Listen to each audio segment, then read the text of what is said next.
Chase Lee Hockey here at the Blue Futon. At the theaters, I saw Superspreader. It's an hour and 20-minute documentary about people wanting to worship and sing during the coronavirus. Is it worth your time watching it, or is there a more underlying message to this movie?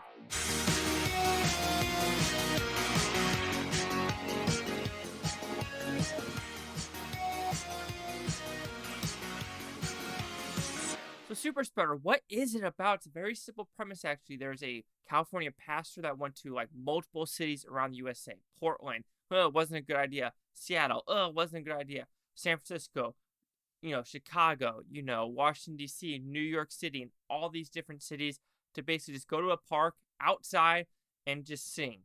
And that's all it really was. But doing so, this has a lot of underlying messages to this movie and not what I was expecting. So, did I like this film? I thought it was a good an hour and 20-minute boom boom history lesson, knowledge lesson, and actually an account of what actually happened. And good interviews they decided to choose about people with mental health, suicide, and everything like that because, my goodness, some of it is really deep, and this message is about just love and just don't hate. I think the whole thing is like people have so much hate now, they just want to hate. They want to hate. It makes them feel so good to hate, and you're just like, calm down. It's okay. Things will be okay, and just breathe. And I think this movie is supposed to say that. So with that, I'll give the positives. I think how it was filmed, it looked professional. It had good interviews.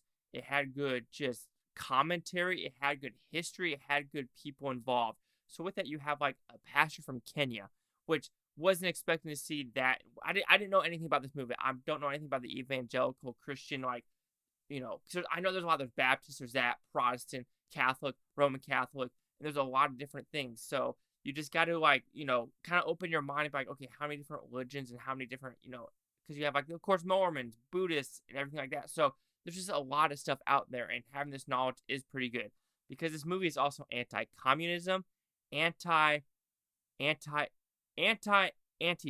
which I'll get it to that. And then also just, I wouldn't say it's not anti-government. It's just more of like, stay in your lane.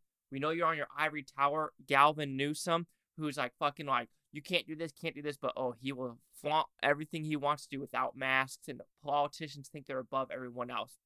I think that's the overall message, just wanting control. They wanted control. And like going with the anti-communist message, they interviewed people from like the whole Korean War, Kenya, Russia, people that lived in communism. It's like, you need to get out and tell people you don't want this for America. So it's not like, oh, this is just a niche all white people, which a fucking MSNBC, no cussing. Sorry, that's my only one F word for PG-13. The MSNBC person's like, evangelical Christian and this Christianity correlates to white nationalism. I guess you didn't watch any footage of people at this Let Us Worship.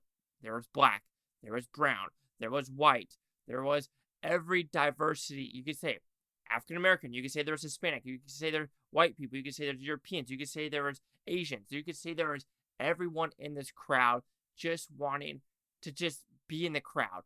And that's all this is, just people wanting to have fun and jump around. And people are mad at that, which leads to Antifa.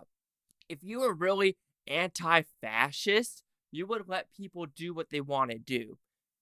That makes you, the people in the black, the people covering their faces, the people with the helmets, you're the fascists because you are blocking people from doing what they want to do. You are wanting to control what they do. That makes you a fascist. That is a definition. You don't disagree with someone and be like, block everything they're trying to do. No. If it's something you disagree with, you let them do what they want to do. And the end. You don't have to watch them. You don't have to be in their area of just, you don't have to be in their circle. Yeah, you could talk to them here and there, but don't stop them. Stopping them is fascist. We'll get Germany during that time. We'll get just everything. It's baffling how people just use internet definitions now, and that's what it means. And then, the Supreme Court where Galvin Newsom trying to shut down churches. It's kind of funny because we're in this argument of like church and state, right? How they should never correlate. But California almost made them correlate with the state telling the churches what they can and can't do. If the church and state is supposed to be separate, why is Galvin Newsom telling the state what to do? I find that, or the church what to do. Why is Gavin Newsom told me the church would do. I said, I think Gavin Newsom told the state would do. Well, he does that too. But he is also one of those people. He's almost like fascist. He wants, even though I said that, he wants to control people. He wants to shut down stuff he doesn't like. While he goes to his winery, while he does this with professionals at professional football games, while he does this, but telling other people they can't do what they can do. That is what that is. If he would have went to the games and wineries and let other people do what the hell they wanted to do, that's fine. Then you have the mayor from LA. Snitches get rewards.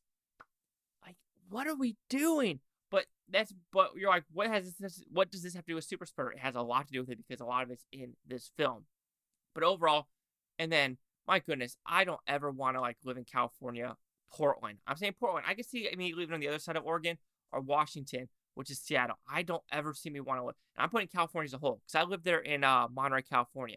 And during COVID, my God, Californians, calm the fuck down. Calm the fuck down.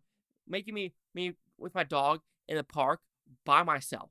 Probably 2 football fields. And they have a basketball goal. I'm going to shoot basketball because I like playing basketball. I get the cops called on me for being by myself. You're like, oh, that can't be real.